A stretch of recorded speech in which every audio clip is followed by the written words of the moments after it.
Very good evening. Welcome to our spoken English class.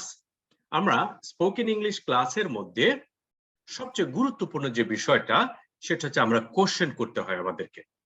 আমরা যখন কাউকে কোশ্চেন করব তখন কোন বিষয়টা খেয়াল করব। প্রথমে হচ্ছে সেন্টেন্সটা কোশ্চেন ফর্মে তৈরি করতে হবে। যেমন তুমি চা পছন্দ করো, এটা কিন্তু কোশ্চেন সেন্টেন্স না। কোশ্চেন সেন্টেন্স হচ্ছে তুমি কি চা পছন্দ করো, তুমি কি স্কুলে যাও, তুমি কি বই পড়ো, তোমার নাম কি, তোমার বাবার নাম কি, তুমি কোথায় থাকো। এই যে প্রশ্নটা, এই সেন্টেন্সটা কোশ্চেন ফর্মে হতে হবে। এটা হচ্ছে নাম্বার 1। নাম্বার 2 হচ্ছে টোনটা। টোনটা যদি ঠিক না থাকে তাহলে কিন্তু সেটা প্রশ্ন হবে না। সাবিহা তুমি, এটা কিন্তু প্রশ্ন হয়ে গেল। তুমিও, আচ্ছা তুমি কি লাল রং পছন্দ করো, সত্যি এটা বললাম। এখন পরের প্রশ্নটা আবার নুহাকে জিজ্ঞেস করলো, নুহা তুমি, এটাও কিন্তু কোশ্চেন। তার মানে টোন দ্বারাও আমরা কোশ্চেন তৈরি করতে পারি। আমাদের যেটা সবচেয়ে বড় ভুল হয়, আমরা টোন দ্বারা কোশ্চেনটা তৈরি করি না। আমরা সবসময় বলি জান্নাতুল তুমি লাল রং পছন্দ করো, এরকম করে যদি বলি তাহলে কিন্তু এটা কোশ্চেন হলো না। জান্নাতুল তুমি কি লাল রং পছন্দ করো, এটা কোশ্চেন হবে। তাহলে আমরা যখন কোশ্চেন করব ডেফিনেটলি আমরা টোনটা মেনটেন করব। থার্ড হচ্ছে যে আমার কোশ্চেনটা একটু দ্রুত হতে হবে। এখন আমি জিজ্ঞাসা করছি মুস্কান কয়টা বাজে, এটা কিন্তু সঠিক প্রশ্ন হলো না। অথবা আমি বললাম রোদেল তুমি কি ঢাকায় থাকো। এখন এইভাবে করে যদি আমি প্রশ্ন করি তাহলে এটাও কিন্তু সুন্দর হবে না। আমি যদি এটা বলি রোদেল তুমি কি ঢাকায় থাকো, এটা হচ্ছে নর্মাল কথা, রাইট? তাহলে তিনটা বিষয় আমাকে কোশ্চেন করার জন্য খেয়াল করতে হবে। একটা হচ্ছে সেন্টেন্সটা কোশ্চেন ফর্মে হতে হবে, টোনটা কোশ্চেন টোন হতে হবে, আর একটা হচ্ছে দ্রুত কোশ্চেনটা করতে হবে। এখন সেন্টেন্সটা কিভাবে কোশ্চেন টোন হয়, সরি কোশ্চেন ফর্মে হয় সেটা আমরা শিখে ফেলবো। টোনটা কিভাবে করে কোশ্চেন টোন করা যায় সেটা আমরা আজকের ক্লাসে শিখবো, এবং কিভাবে দ্রুত কথা বলতে হয়, প্রশ্ন করতে হয় সেটা আমরা শিখবো। আচ্ছা আসি, আমি একটি চিঠি লিখছি। এই সেন্টেন্স হচ্ছে আম রাইটিং আ লেটার, রাইট? এটা হচ্ছে চিঠি। এখন এটা প্রশ্ন, এটাকে প্রশ্ন করব। আমটাকে আগে নিয়ে আসলাম, তখন কি হবে? am I writing a letter? আচ্ছা আমি তোমাকে জানতে চাচ্ছি তুমি কি আম পছন্দ করো কিনা। মুনতাহা তুমি কি আম পছন্দ করো? মুনতাহা do you like mango? Question সাধারণত দুইটা ফর্মে হয়। ওকে, কোশ্চেন সাধারণত দুইটা ফর্মে হয়। একটা ফর্ম হচ্ছে উত্তরটা হবে ইয়েস অর নো, এটাকে টু বি কোশ্চেন বলি। আরেকটা ফর্ম হচ্ছে WH কোশ্চেন, ইনফরমেশনটা জানতে চাই। যেমন ধরো আমি জানতে চাই Manha do you live in Dhaka, Jawat do you like orange. এই যে ডু দ্বারা যখন প্রশ্ন করব, আর দ্বারা যখন প্রশ্ন করব, এই প্রশ্নগুলো আমরা যখন করব তখন উত্তরটা হবে ইয়েস অর নো। আরেক ধরনের কোশ্চেন আছে WH question, Tasnim what's your fathers name.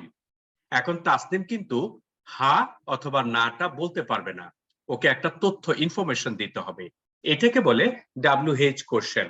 তারপরে যদি আমি বলি Tashrif where do you live, তুমি কোথায় থাকো, এন্ড তাশরিফ যদি বলে ইয়েস অর নো, এটাও কিন্তু হবে না। তাহলে কোশ্চেনটা কি হয়? দুই রকম হয়, একটা হচ্ছে WH কোশ্চেন, একটা হচ্ছে to be question. To be question হলে উত্তরটা হবে হা অথবা না। WH হলে কোশ্চেন উত্তর হবে ইনফরমেশন। এরপরে আসি টোনের কথা। আমরা টোনটা কিভাবে, একটা কথা কি তুমি প্রশ্নের টোন তৈরি করতে পারো। ফর এক্সাম্পল, তুমি কি চা পছন্দ করো? এটা আসলে টোন না। দেখো, আমরা সাধারণত কথা বলার সময় অর্ডার দিই, সালেহিন ডোন্ট ডু ইট, এটা হচ্ছে অর্ডার। আর সালেহিনকে আবার বললাম, সালেহিন এটা করো না, এটা হচ্ছে রিকোয়েস্ট, রাইট? তাহলে কি হলো, দুইটা পার্থক্য হলো না? তাহলে ঠিক তেমনি ভাবে সালেহিনকে আমি প্রশ্ন করব যখন, তখন প্রশ্নের টোনটা নিয়ে আসবো।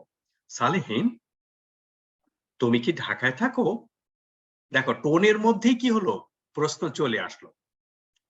এইভাবে করে, সত্যি তুমি কি সাদা রং পছন্দ করো? জেবা, তুমি কি গতকাল নিউ মার্কেটে গিয়েছিলে? এরা, তুমি কি লিচি পছন্দ করো? এইভাবে করে আমরা কোশ্চেনটা, টোনটা তৈরি করতে পারি। থার্ড ওয়ান হচ্ছে, কত দ্রুত আমরা কোশ্চেনটা বলতে পারবো তত সুন্দর হবে।